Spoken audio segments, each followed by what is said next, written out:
esta curiosidad natural, innata, llamémoslo, de Carlos Galaviz, le lleva a seguir queriendo entender mucho más cómo funciona con un espíritu, no solamente por satisfacer algo interno, sino también por dar algo al mundo, digamos, por dar algo Claro. a la sociedad. Y eso es tremendamente valioso.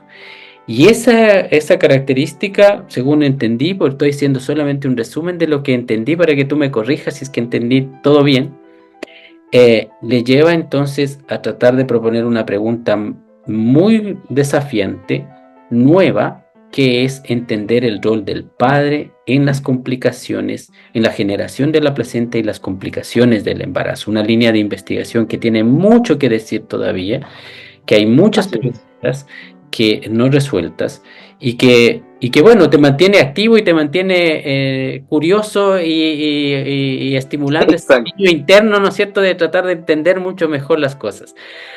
Así que, y bueno, y terminamos con una pregunta desafiante, como siempre, ¿no es cierto? O sea, como científico llamemos, una pregunta desafiante para las nuevas generaciones sobre cuáles serían los genes que controlan el envejecimiento. Bienvenidos a Ciencia en Primera Persona, un proyecto de la Red Iberoamericana de Alteraciones Vasculares en Trastornos del Embarazo Rivatrem, que busca contar la experiencia personal de científicos en el campo de la salud materno-infantil sobre la ciencia y el arte de hacer ciencia en Iberoamérica. Será un encuentro personal del científico detrás de la búsqueda de la verdad que se transforma en el encuentro de uno mismo. Hoy tengo el placer de presentar al doctor Carlos Galaviz Hernández, científico del Instituto Politécnico Nacional de México. Bienvenidos y gracias por escuchar, participar y apoyar en la difusión de este encuentro. Carlos, Muy bien, muchas gracias por gracias. aceptar participar en esta conversación. Quisiera que partamos Muchas gracias. hablando un poco de ti, que nos cuentes cómo fue tu formación, en Claro, con qué te gusto. desempeñas. Claro que sí, con todo gusto. Antes que nada, pues gracias por la oportunidad de compartir esto que me parece que es fundamental, sobre todo para las nuevas generaciones. Bien, bueno, yo soy mexicano, soy nacido en la Ciudad de México en 1969. Bueno, yo me formé como médico cirujano en la Universidad Autónoma Metropolitana en la Ciudad de México. Posteriormente realicé estudios de especialidad en genética médica en la Universidad Nacional Autónoma de México, en el Hospital General de México, durante 3 años, al cabo de los cuales, una vez terminado, ingresé a hacer estudios de maestría y doctorado en genética humana en la Universidad de Guadalajara, bajo la dirección de un entrañable profesor y amigo, el doctor José María Cantú, a quien le debo gran parte de mi formación, y eventualmente el doctorado, la parte experimental del doctorado, la desarrollé en lo que es el Instituto Nacional del Envejecimiento de los Institutos Nacionales de Salud Pública de los Estados Unidos. Es ahí donde finalmente conozco un poco más de lo que es la ciencia básica ¿Ya? y tuve la gran oportunidad de identificar un par de genes placenta específicos nuevos, Ujú. y estos genes placenta específicos son los que de alguna manera me fueron guiando a mi interés, digamos, sobre todas las cuestiones relacionadas con el embarazo, ¿no?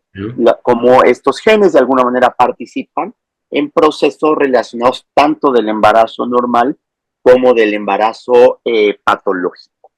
Interesante. Tengo que comentar que, bueno, desde la maestría desarrollé mi tesis de maestría versó sobre la identificación de marcadores moleculares en el gen de tirosina hidroxilasa e insulina para el desarrollo de preeclampsia. Entonces, como que se fue juntando todo, ¿no? Los Claro. genes plasma específicos, la preeclampsia, etcétera, etcétera. Y eventualmente esto me condujo a decantarme en este ámbito, ¿no? De la preeclampsia. Tengo que comentarte que, bueno, finalmente mi formación como genetista me hizo o me ha hecho tratar de rascar, de profundizar lo más que he podido en el ámbito de cómo es que los genes de alguna manera, ¿sí? La interacción de los genes son los que están de alguna manera promoviendo el desarrollo de la preeclampsia. Y a partir de ello es que mi interés se ha centrado mucho en la participación del papá, Ya. en cómo la participación del papá, sí, junto con la mamá, pueden dar origen a la preeclampsia, considerando que, bueno, la placenta es un órgano proveniente esencialmente de ambos. Entonces, pues de ahí surge este interés y eventualmente la idea final es Ujú, tratar de establecer marcadores moleculares compartidos entre mamá y papá, incluso en parejas que no ujú. están embarazadas, que de alguna manera pueda ser predictor para el desarrollo de preeclampsia, ¿no? Que nos pueda dar un valor de riesgo pronóstico para el desarrollo de la enfermedad. Entonces, pues por ahí va más o menos el asunto con mi trabajo. Muy bien. Mira, muchas cosas que ir desglosando de esta conversación. Como dice del título del podcast, antes de entrar en la materia de ciencia dura, digamos, quisiera un poco Sí, conocer la trayectoria y las razones de las decisiones que fuiste tomando, porque de estudiar acuerdo. medicina, después de estudiar la especialidad de genética y después hacer, ¿no es cierto?, la maestría, el doctorado, es una cantidad de años de estudio. Eh, entonces yo quiero Así es. entender un poco, ¿no es cierto? Primero, quizá,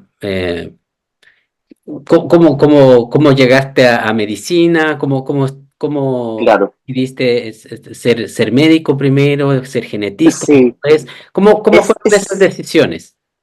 es un poco extraño. De hecho, la elección de ser médico fue repentina y fue desde los 9 años, ¿Ya?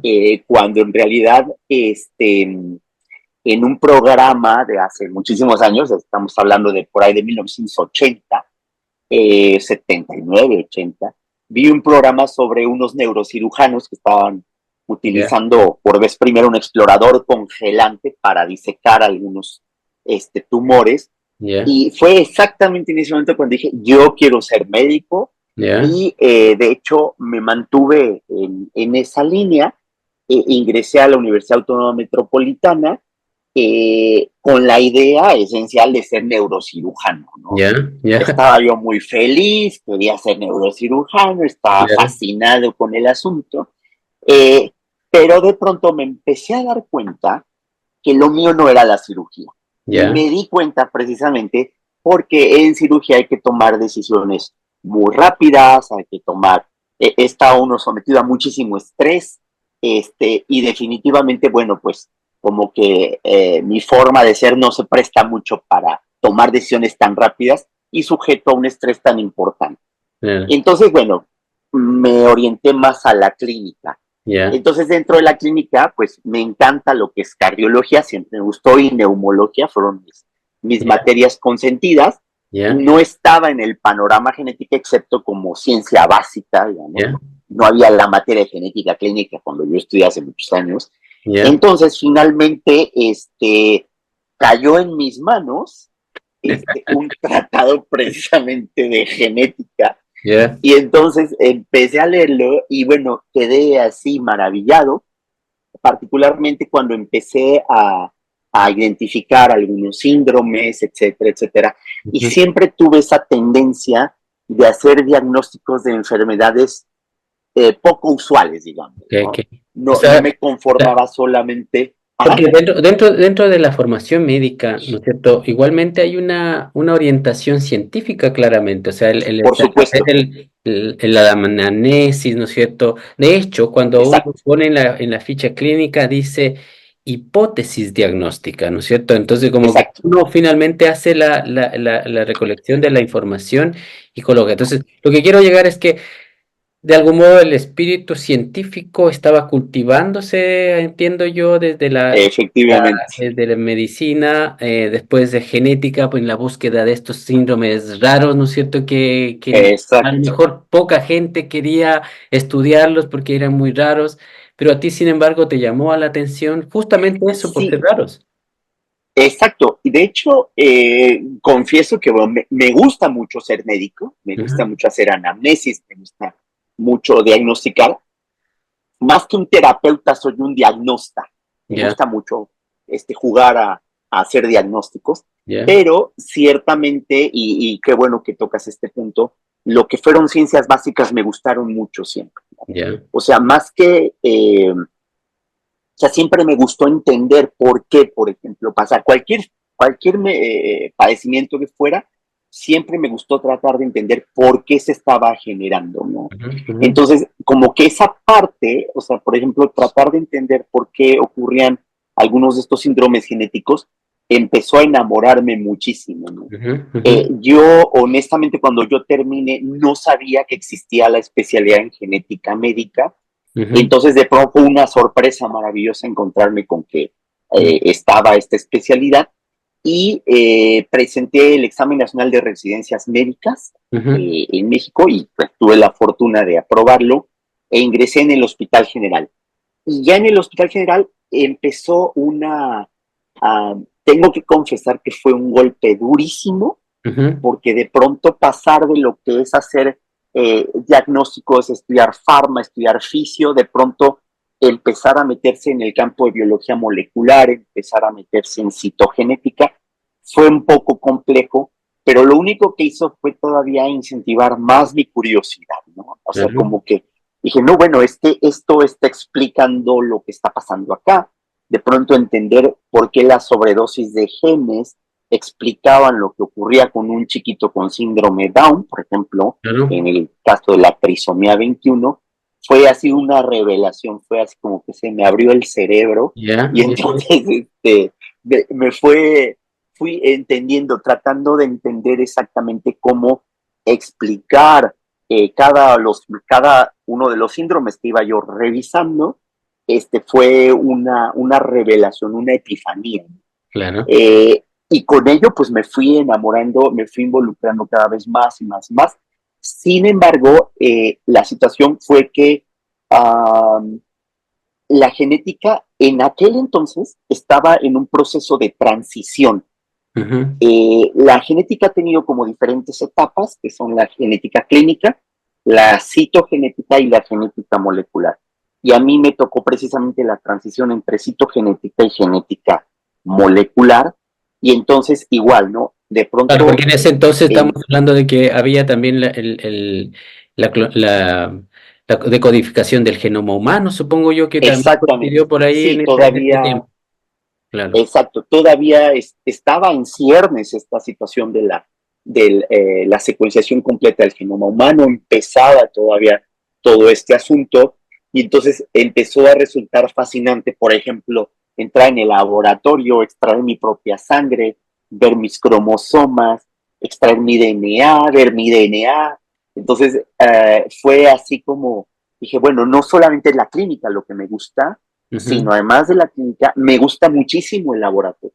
Claro. Ahí como que salió mi alma de químico, ¿no? Claro, claro. Entonces, fue cuando dije, es que esto realmente, compaginar ambas cosas y poder resolver, digamos, problemas diagnósticos a través de la implementación de metodologías de biología molecular, esto es lo que a mí me gusta y esto es lo que quiero hacer.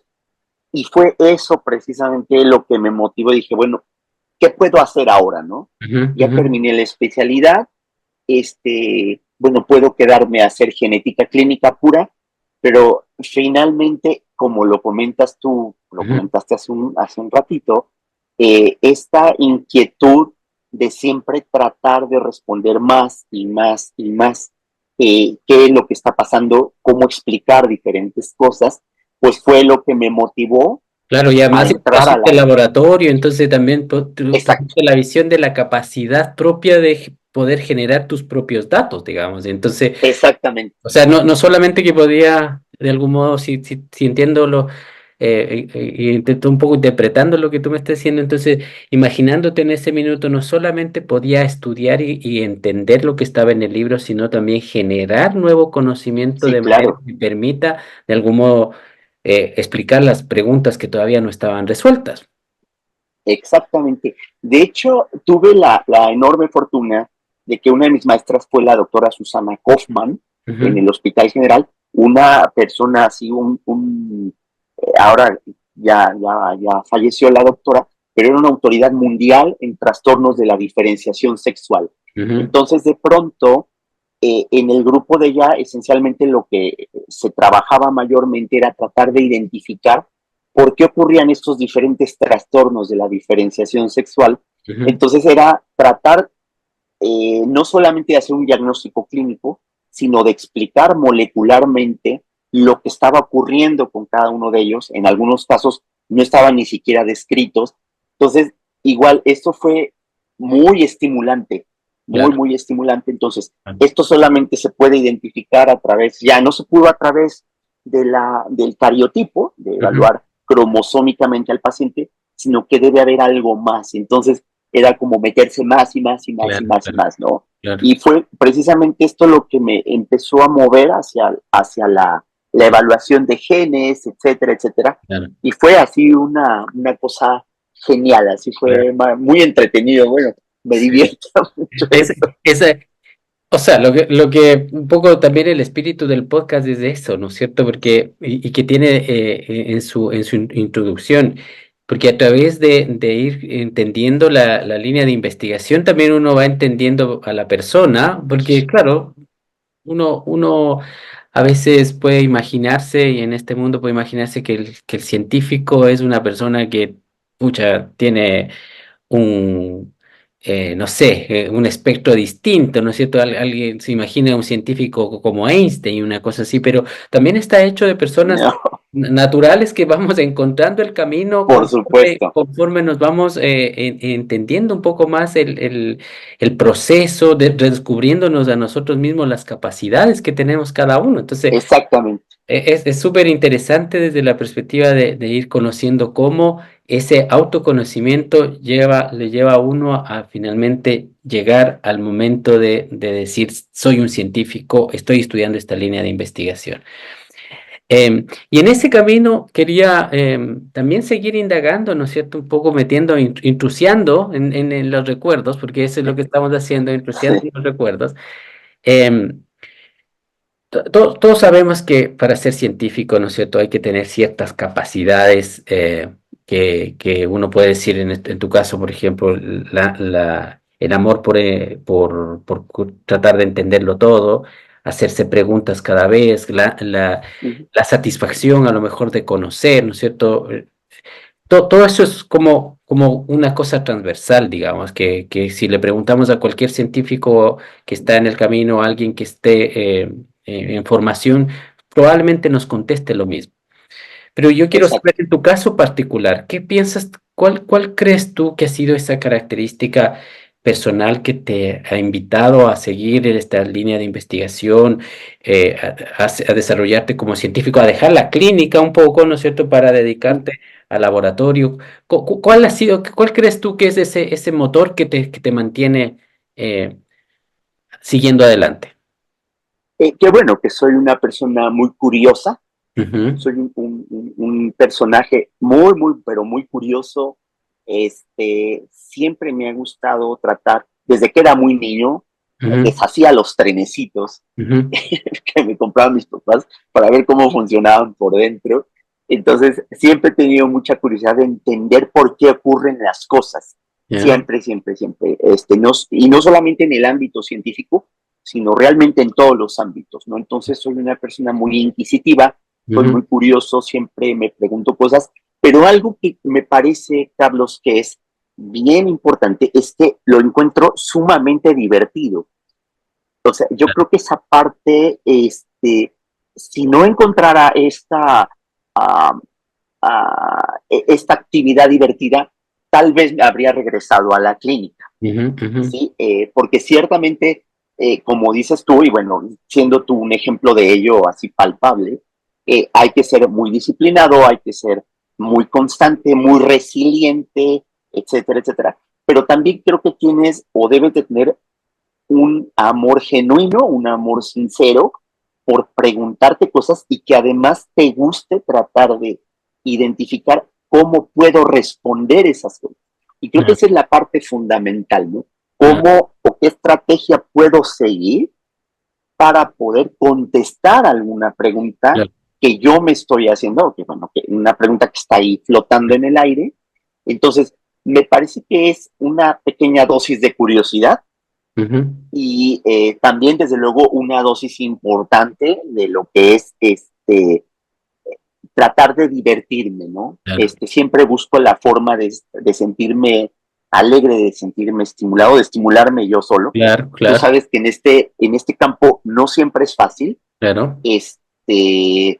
porque no siempre hay forma de resolver los problemas, pero también siempre, y esto me ha pasado en varias ocasiones, siempre, y bueno, como latinos nos Ujú, pasa con claro. frecuencia, tenemos que identificar una estrategia que tal vez no sea la más ortodoxa, Ujú, pero sí una estrategia que nos permita contestar un problema, y a claro, veces salen cosas interesantes, ¿no? claro, Diseñar una estrategia experimental diferente, jugar con lo que tenemos, ¿no? claro, Y claro. eso también es muy emocionante. Claro. O sea, obviamente eso quisiera ahí como tener dos estas características, ¿no es cierto?, para poder ir indagando un poco. Uno primero es la satisfacción. A mí me parece súper relevante eso, porque, porque tienes que gozar esta Sí, profesión por, así es. por los altos y bajos que tiene el día a día, por la búsqueda de recursos. Nos podríamos hacer otra conversación de cuáles son las barreras que hemos tenido que superar para poder, ¿no es cierto?, seguir avanzando en nuestra línea de investigación. Pero ciertamente creo que el tener una buena actitud propositiva para que Exacto. las cosas surjan y si no surgen, bueno, buscar vías alternativas es una característica fundamental. Y la otra característica que me parece bien interesante de lo que tú mencionas es cómo esto se aplica a distintas aristas. O sea, uno puede decir, bueno, el científico es el científico en el laboratorio y en la academia, digamos. Pero resulta ser que cuando uno se mira a uno mismo, resulta ser que todos los aspectos de la vida empiezan a tener un problema, una pregunta científica, digamos. O sea, desde tengo un problema en la casa, de que, no sé, los hijos una cosa, la pareja la otra cosa. Entonces, Eso, un poco dice, a ver, ¿cuál es el asunto? ¿Cuál es la raíz de este problema? Porque si no entiendo cuál es la raíz del problema, no voy a poder solucionarlo, ¿no es cierto? Entonces, como que es algo transversal. Yo quiero tomar esas dos aristas, ¿no es cierto?, para ok. ir también indagando un poquito. Cómo, qué es lo que le hace a esto ser, crear esa satisfacción? ¿Qué crees tú que es lo que te hace a ti sentir esa sensación de satisfacción? Bueno, son varias cosas. Yo creo que en primer término, dado que hacemos biomedicina, evidentemente, y dada mi formación como médico, pues tratar desde luego de ayudar a la gente, ¿no? De encontrar respuestas para problemas que puedan, o sea, encontrar respuestas, perdón, a los problemas para poder ayudar a la gente. O sea, esa es la premisa básica, ¿no? La Ujú, premisa fundamental. Y sobre todo también esta parte de no solamente identificar, eh, bueno, ya encontré esta solución y entonces pues todos estamos felices, ¿no? O sea, no solamente establecerlo como por serendipia, ujú, sino también, o sea, entender qué es lo que está, o sea, qué es lo que estoy encontrando que puede ayudar a la gente, porque finalmente lo que también he descubierto a lo largo del tiempo es que muchas veces el conocimiento que se genera sí es aplicable a muchos otros ámbitos, ¿no? ujú, ujú, Y entonces también esto es así como bien satisfactorio, ujú, saber que uno puede ayudar a la gente, saber que uno puede contribuir a conocer un poco mejor, digamos, un mecanismo, alguna cosa así, y saber también que la aplicabilidad de lo que yo pueda encontrar no se circunscribe a un fragmento pequeñito, ¿no? ujú. Sino que realmente pueda tener una aplicabilidad más extensa. Entonces, creo que esas tres cosas, de alguna manera, en lo que a mí respecta de manera muy personal, a mí me satisfacen Ujú. o encuentro mucha satisfacción Claro, en claro. ellas. Qué bueno. ¿Y me gustó también esto que tú dijiste de que te gustaba desarmar los trenes, ¿no es cierto? Desarmar, Sí, ver cómo está por dentro, qué sé yo.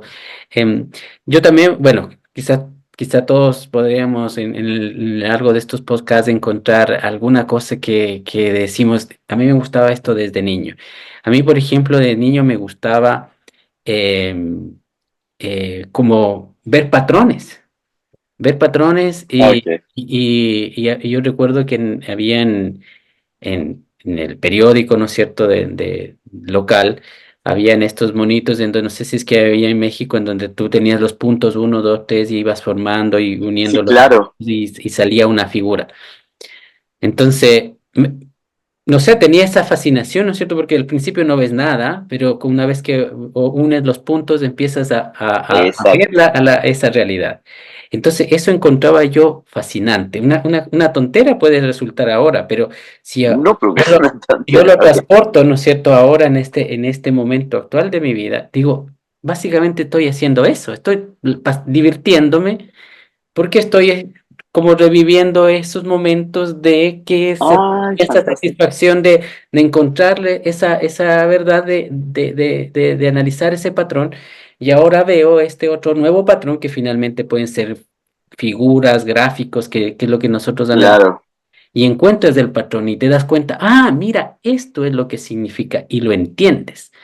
Entonces, ese momento de decir lo entendí o esto puede significar es como una liberación de exacto, dopamina, de todas los neurotransmisores, ¿no es cierto?, beneficiosos que dices, no, esto es. Y esa satisfacción creo que es claro. jugar finalmente, jugar o sea, el cerebro se entrenó a ese tipo de recompensa, digamos, de entender.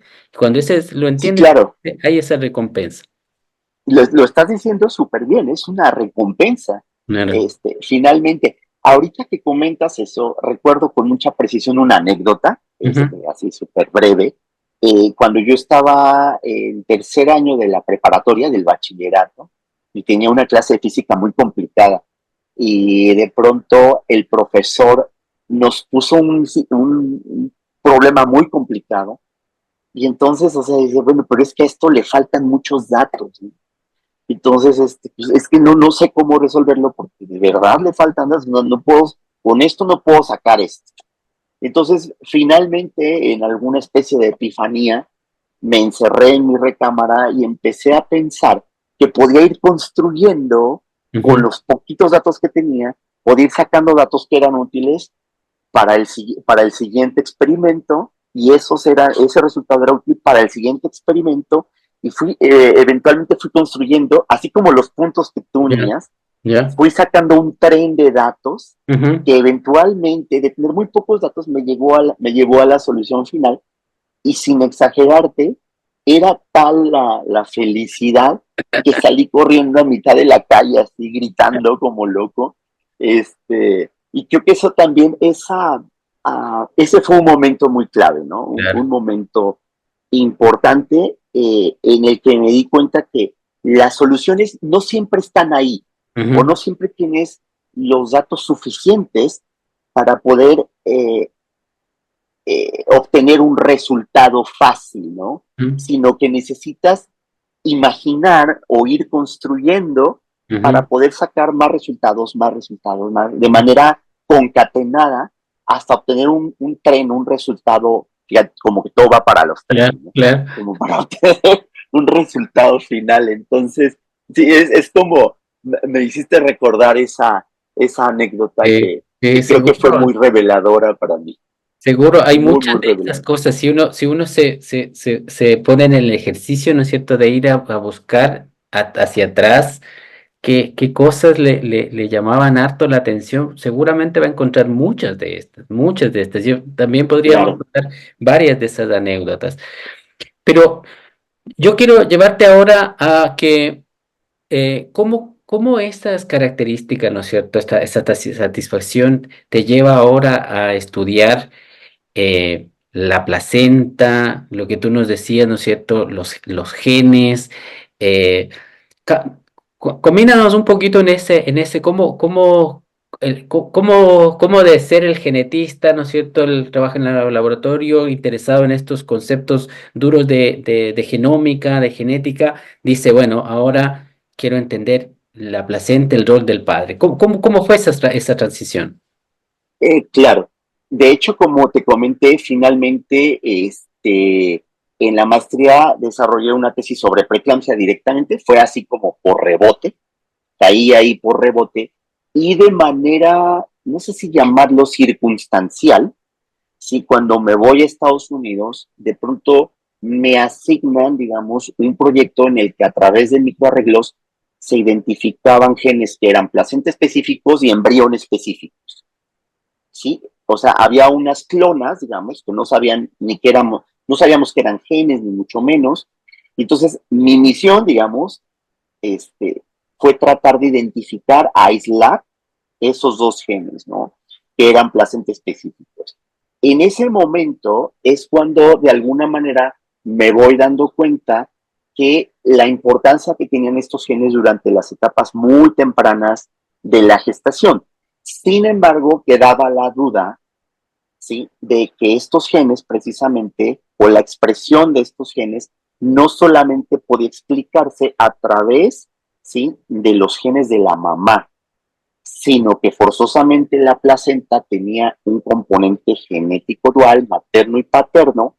Y entonces cuando regreso yo a México y me integro en el Instituto Nacional de Perinatología, es cuando empiezo a trabajar preguntándome, bueno, si nosotros sabemos que las enfermedades del embarazo son secundarias a manifestaciones muchas veces relacionadas con la placenta, ¿por qué no estudiamos al papá Ujú, si el papá está dando la mitad de este material genético?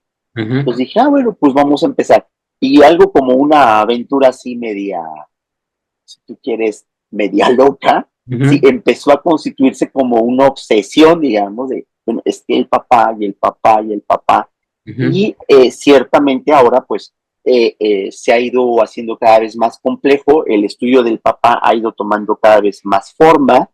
Entonces, esta parte de entender por qué, si nosotros sabemos que mamá y papá contribuyen en una enfermedad del embarazo, Ujú, ¿por qué no los evaluamos a los dos?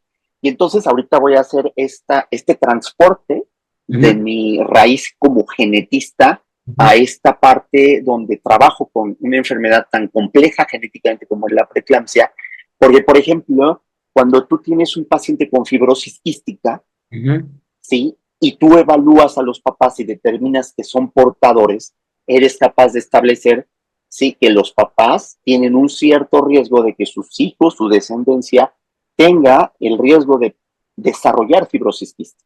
ya. Entonces me puse a pensar, bueno, si esto pasa con las enfermedades monogénicas, que son mucho más sencillas de entender, Ujú, ¿por qué no podríamos explicar la preeclampsia en esos términos? ujú, ujú. ¿Por qué no tratar de entender o de identificar marcadores que compartidos de mamá y papá, nosotros podemos establecer un cierto riesgo de desarrollar preeclampsia? Ujú, Entonces, pues es un camino al que le falta muchísimo.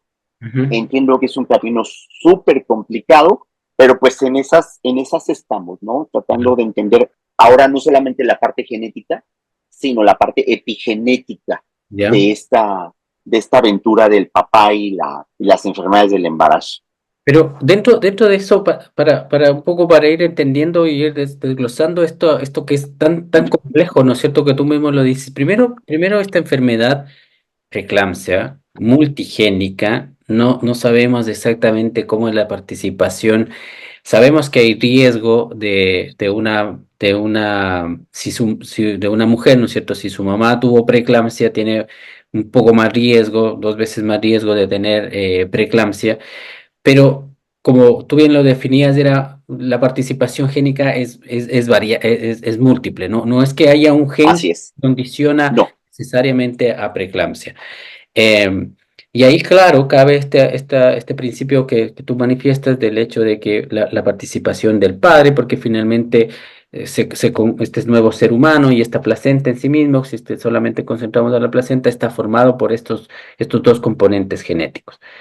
Entonces, quiero un poco ir desglosando eso. ¿Cuáles son como los genes que crees tú o que tú han estudiado o que estarían participando? ¿Cómo está ese ámbito actualmente? Ok, bueno, hay todavía bueno, muy pocos genes o muy pocos grupos en realidad en el mundo que hayan tratado de identificar al papá como un participante activo en el desarrollo de la preeclampsia. Hemos evaluado diferentes genes relacionados precisamente con el desarrollo de la enfermedad, particularmente endotelina. ¿Y Ujú. por qué nos fijamos en endotelina? Bueno, endotelina es un gen que está relacionado, digamos, es el vasoconstrictor natural más potente que Ah, existe, ¿no? ujú, Entonces, en este sentido, pasa algo muy curioso. La fuente de mayor producción de endotelina de manera natural es el líquido seminal. ujú, ujú, Entonces, esta parte es súper importante porque si nosotros pudiéramos entender lo que pasa, digamos, a través de uh, variaciones genéticas en el papá, ujú. podríamos tratar de entender si hay una mayor o menor producción de endotelina en el líquido seminal del papá, y esto necesariamente influiría, digamos, en procesos de vasoconstricción en la mamá, digamos, Ujú, durante el desarrollo placentario.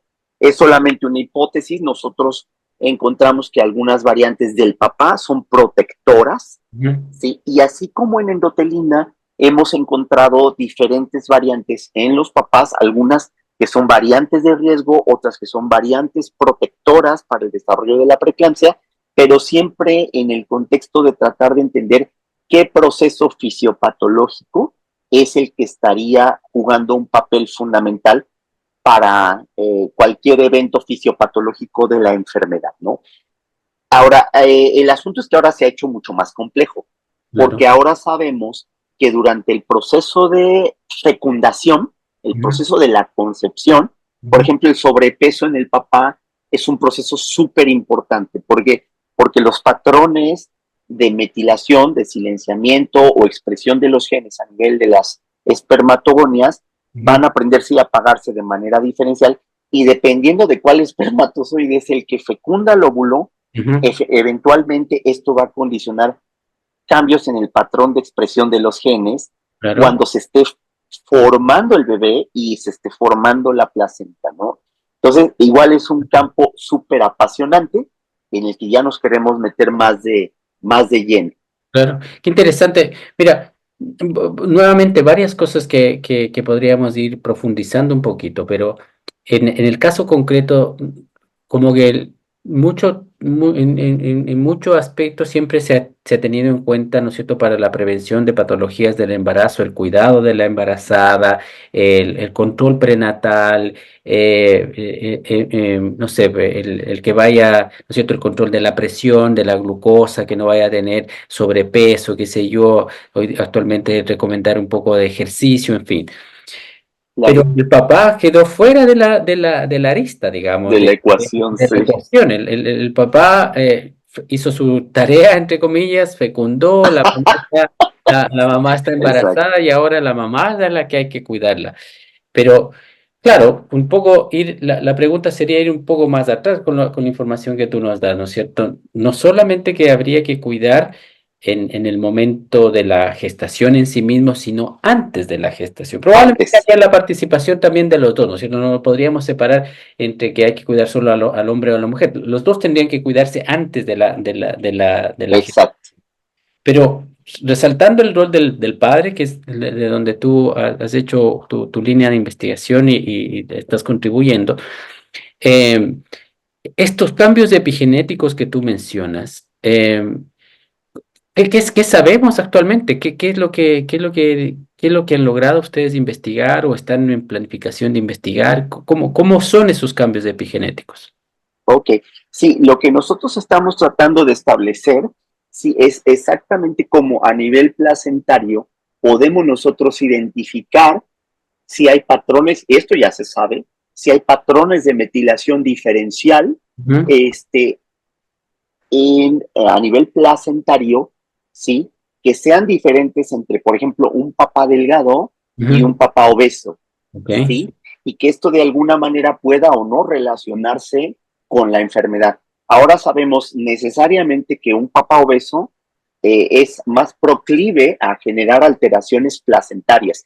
Y esto también lo sabemos por modelos animales, ¿sí? Sabemos perfectamente bien que algunos modelos animales, particularmente ratas y ratones, cuando hay obesidad en alguno de los progenitores, los patrones de metilación placentaria son diferentes. ¿Sí? Ya. Y estos patrones de metilación placentaria pueden reprimir o sobreexpresar algunos genes y pues dependiendo precisamente de ese, ¿cómo le llamaríamos? Balance. Interplay de Ah, ya. esta interacción, Ya. ¿sí? Entre estos genes son las manifestaciones que se pueden presentar, ¿no? En el desarrollo de las enfermedades. Ahorita, insisto, esta parte de la obesidad, no solamente en la mamá, sino en el papá, nos interesa mucho. También nos interesa mucho, por ejemplo, como los fármacos, no Ujú. solamente la ingesta de fármacos de la mamá, sino la ingesta de fármacos en el papá, puede condicionar también modificaciones en los patrones de metilación a nivel placentario y esto eventualmente condicionar alteraciones. Normalmente, y esto es algo importante, cuando nosotros pensamos en la administración de fármacos, Ujú. pensamos necesariamente en el bebé. No, Claro. pues es que el bebé es el que sale afectado y ta. Ujú. Entonces a la placenta igual la hacemos un poco a un lado, pero ahora precisamente estamos tratando también de establecer cómo podemos identificar patrones de metilación a dos niveles, ¿no? A nivel gen específico, evaluar a nivel de los promotores Ujú. Ujú. específicos de cada gen, si hay un patrón de metilación diferencial, o bien hacer algo que denominamos el metiloma, Ujú. pero pues se necesita mucho financiamiento Claro, para claro, eso claro. y estamos en el proceso de ver cómo obtener financiamiento para poder trabajar esa parte. Mira, súper interesante porque, o sea, el mensaje quizás para los, por lo que nos, eventuales que nos están escuchando o nos estarán escuchando en su momento, es que em, este cuidado, ¿no es cierto?, de también del papá antes de la gestación. Pero yo quería indagar un poquito más respecto, aprovechando tu conocimiento. Sabemos que, bueno, efectivamente hay una afectación por todo el medio ambiente, por la obesidad, por los fármacos, qué sé yo, entre hombres y mujeres. Pero, ¿tú crees que si es que hay una participación igualitaria, es decir, a la mamá, si la mamá es, por ejemplo, pongamos el caso de la obesidad, si la mamá es obesa y el papá es normopeso, ¿será lo mismo que sea al revés, que el papá sea obeso y la mamá normopeso? ¿Será lo mismo? ¿Tendrá más efecto que el papá tenga mayor metilación, por ejemplo?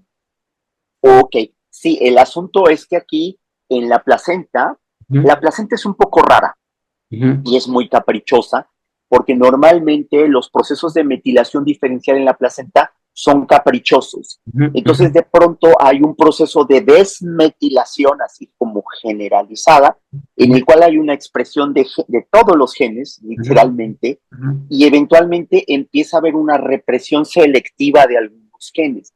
Es Ujú. ahí donde viene el problema, porque cuando se da ese proceso de metilación o represión selectiva de genes, algunos genes durante esos procesos no se apagan Ok, ok. y otros sí se apagan. Y entonces esto es lo que condiciona problemas. Ahora bien, hay esas cruzas que tú comentabas, esas cruzas recíprocas en modelos animales, Ujú. Ujú. ¿sí? Ahora sabemos que, por ejemplo, o sea, el efecto que tiene digamos, vamos a poner en términos de animalitos, una ratona obesa y un ratón flaco o un ratón obeso y una ratona flaca y aparentemente sí condicionan variaciones en los perfiles de metilación y da origen a diferentes patologías placentarias. Ok, ok. Sí, inclusive se ha visto que en algunos casos puede haber este mecanismo diferencial entre la generación, por ejemplo, de preeclampsia, Ujú. bueno, preeclampsia light, porque bueno, en ratones no hay preeclampsia light o retraso de crecimiento o intrauterino, ¿no? Ujú. Entonces, sí tiene mucho que ver de una u otra parte dado que, como tú sabes, inclusive, bueno, pues la placenta esencialmente es un órgano más androgénico, Ujú, ujú, ¿sí? Que el bebé como tal, ¿no? ujú, ujú. Entonces, insisto, aquí hay procesos, digamos, de represión y expresión génica muy particulares derivados del material genético del papá o de Ya, cómo se está modificando el material genético del papá. Y claro, son preguntas súper interesantes, complicadas también, pero claro, pues alguien los tiene que resolver precisamente para poder generar esto que tú comentabas, ¿no? claro, Estrategias de prevención, incluso antes de que las personas decidan tener bebés, claro, porque ya sabemos ahora que todo eso influye, ¿no? claro. Durante el Claro, proceso de y la también concepción y todo esto. aprovechando quizás, porque, cierto, en Latinoamérica en particular tenemos una alta tasa comparado con los países desarrollados, por ejemplo, de embarazos adolescentes, en Ah, donde sí, claramente no hay una planificación previa. Pero también tenemos y estamos viendo cada vez más, ¿no es cierto?, que las parejas deciden retrasar cuándo embarazarse. Por tanto, hay una así es. ventana de tiempo de intervención importante, digamos, de que seamos conscientes de que hay que prepararse en el fondo para ser papás, no solamente desde el punto de vista de la realización económica, profesional, madurez cognitiva, qué sé yo, sino también de la salud mía y de Claro, mis gametos, digamos, porque si es que exactamente. no cuido, obviamente voy a acarrear una carga de estrés genético, le voy a llamar, desde el desconocimiento, Sí, que sí, sí. en el fondo va a hacer que eso sea un eventual complicación que pueda surgir tanto en el momento de embarazarse como en el momento del progreso del embarazo. Por Así que, supuesto. De hecho, es súper interesante esto que comentas, porque hace muchos años, pues se tenía la falsa idea de, bueno, de que, bueno, como en el hombre el recambio es ujú, continuo, continuo, continuo, sí, durante el proceso espermatogenético, pues entonces no pasa nada, ¿no? Siempre hay cambio, siempre hay cambio. Pero durante el proceso, digamos, o sea, los procesos de metilación que se pueden dar durante el proceso de espermatogénesis, si digamos una persona, un hombre es obeso, ujú, esto por más que tenga espermatogénesis consecutivas, la metilación que se va a dar, ¿sí? Esa va a permanecer, ¿no? ujú, Si este personaje mantiene un mal hábito, estar fumando, usar drogas, estar obeso, etcétera, etcétera. ujú, Entonces, es súper interesante esto que comentas. Dije, ujú. no, pues es que la mamá, ¿no? Entonces, pues sí, la mamá tiene un número fijo de óvulos, entonces pues ya se fregó el asunto. No, pues es que estos procesos de metilación también pueden quedarse ahí guardados y normalmente se quedan. Claro. Incluso existe un fenómeno que se llama este, herencia intergeneracional, Ujú. en el cual nosotros sabemos que vamos heredando también esos patrones de metilación desde nuestros abuelos. Ok. Entonces, insisto, esta parte se está complicando bastante, pero es súper interesante y da para trabajar por muchos años. Bueno, Sí, yo te quiero, aprovechando esto, ¿no es cierto?, tu conocimiento en la expertise de tu área, ¿cuáles crees tú que son dos o tres desafíos que dices tú que alguien debe tomarlos en el corto plazo, ojalá, para poder ayudarnos a entender mejor esta predisposición genética, le voy a llamar, no sé si es que está bien dicho el término, para preeclampsia o epigenética para preeclampsia? ¿Cuáles serían como los desafíos que tú encuentras como científico en esa arista? híjole, pues desafíos hay muchísimos, Ujú, muchos, muchos, muchos. Creo que hacen falta más estudios in vivo, particularmente en algunos modelos animales, que permitan profundizar aún más en el conocimiento de cómo se está generando la expresión de genes durante el proceso del desarrollo placentario, pero no solamente el desarrollo placentario temprano, sino durante todo el desarrollo. Ahí, de hecho, hace algún tiempo, una persona me comentaba, bueno, lo que pasa es que en preeclampsia, pues tenemos muy claro qué es lo que pasa con la preeclampsia de inicio temprano, ¿no? Cuando el proceso de implantación está alterado, Ujú, pero no tenemos como con total claridad qué es lo que está ocurriendo con la preeclampsia de inicio tardío. Sí ujú, que es un poco más complicado y lamentablemente pues esta representa el 70-75% de los casos. ujú. Entonces ahí ciertamente es importante evaluar, como comentas acertadamente, el estado de salud prenatal o preconcepcional en una pareja, pero también evaluar qué es lo que está pasando o cómo se van dando estos cambios epigenéticos a lo largo del embarazo, ¿sí? Y eso pues solamente lo podemos establecer pues con modelos animales. Entonces, esa sería una pregunta interesante. ¿Cuál es el mecanismo que de alguna manera está promoviendo que aparezca, por ejemplo, en este caso, la preeclampsia de inicio tardío? Ok. ¿Qué es lo que se está manteniendo? ¿Sí? O sea, ¿qué es lo que promueve que tienes una placentación supuestamente adecuada y que eventualmente desarrollas esta situación, ¿no? Ujú, Realmente ya es una enfermedad más materna, ujú, ujú. o sí, y la preeclampsia de inicio temprano podríamos llamar que es una enfermedad más biparental, no paterna, pero sí biparental. Entonces, creo que sí son preguntas importantes que hay que contestar, ¿no? Claro, o Y sea, entender con mucha mayor claridad cuáles genes son los que están determinando esencialmente el fenotipo placentario, ¿no? O sea, tanto maternos como paternos. Cómo están jugando entre las dosis génicas entre los genes. de todas maneras, en la preeclampsia de inicio tardío, que es aquella que termina, ¿no es cierto?, después de las 34 semanas de gestación, porque la mamá y el bebé están desarrollándose relativamente bien, hay hipertensión y algunos problemas pueden existir también, ¿no es cierto?, en términos del flujo placentario, retardo de crecimiento, algunos problemas, pero no tanto como en la preeclampsia de inicio temprano, que sería esta preeclampsia que termina antes de las 34 semanas.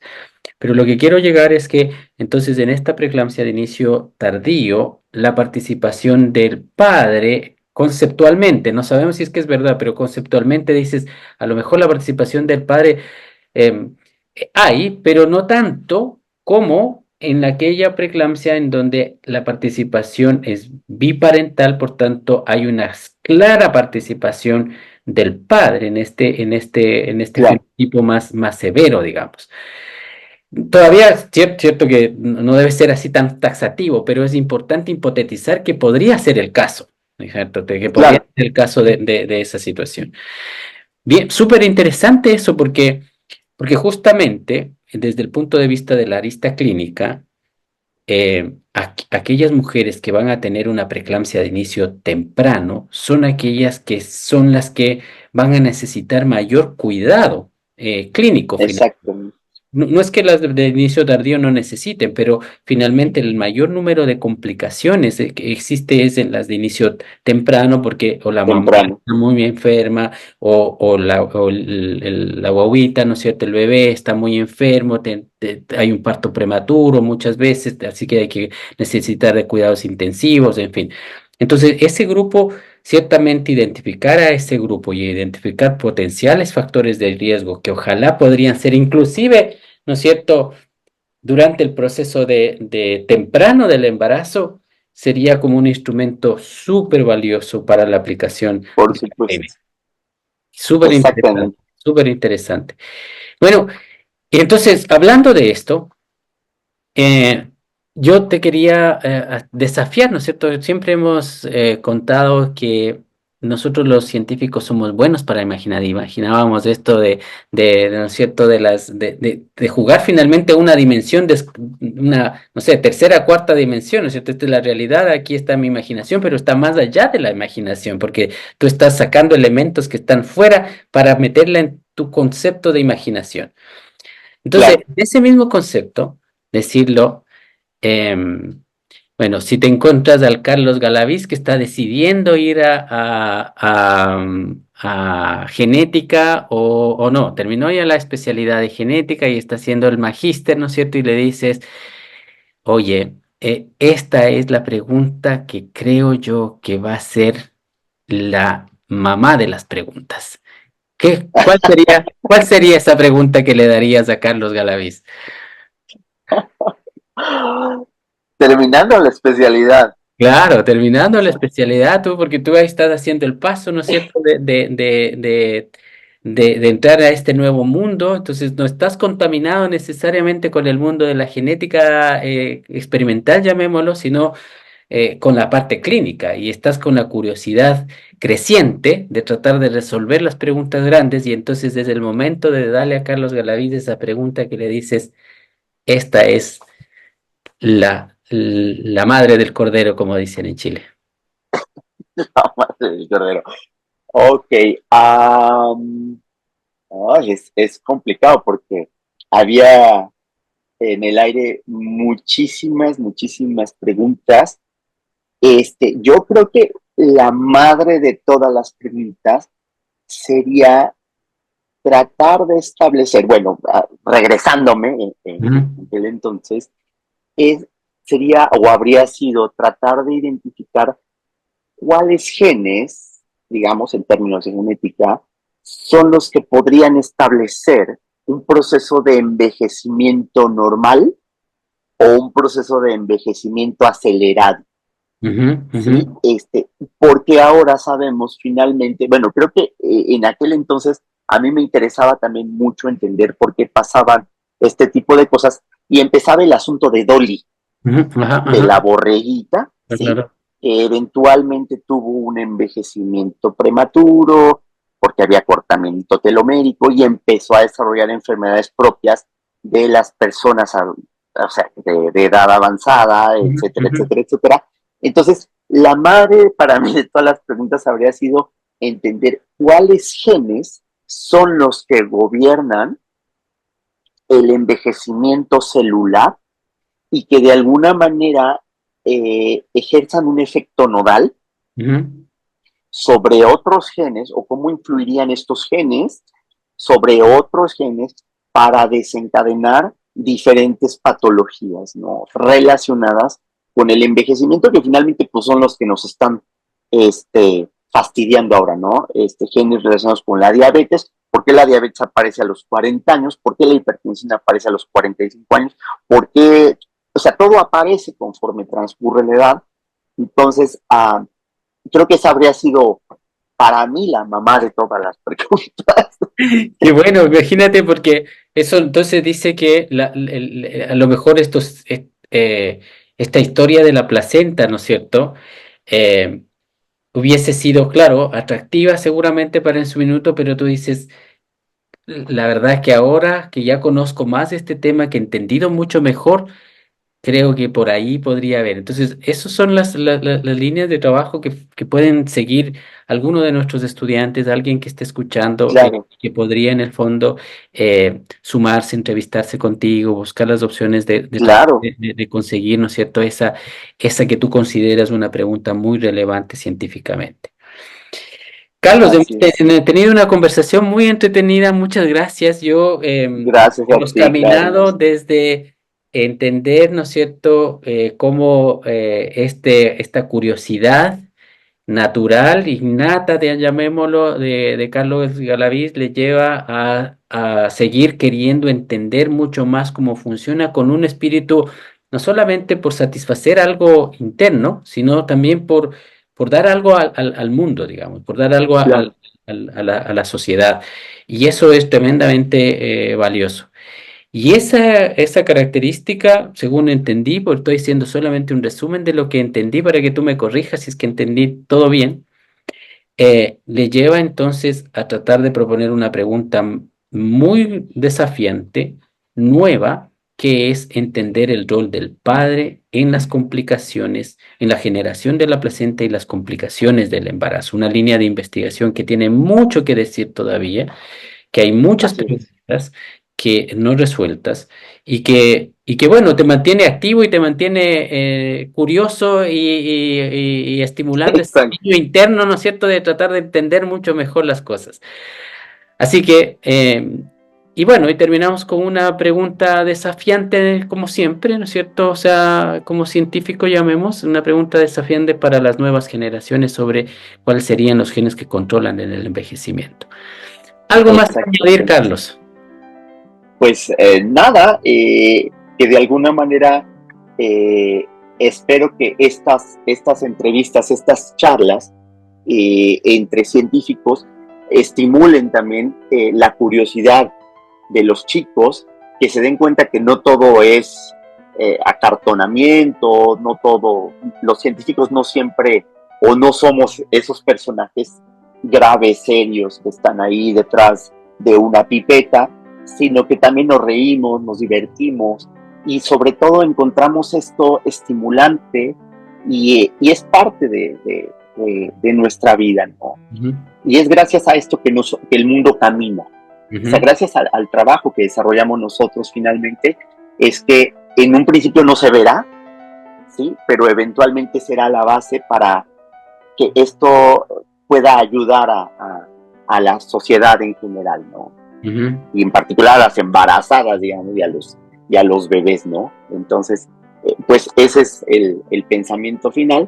Ojalá esto estimule a algunos chicos que se den cuenta que realmente es muy divertido, es muy entretenido Vea. hacer estas cosas, hacer ciencia. Hacer Muchísimas ciencia es gracias, entretenido. Carlos. Qué bueno, Gracias, Carlos, a muchísimas ti. gracias, Carlos. Y entonces nos despedimos y será para un nuevo episodio.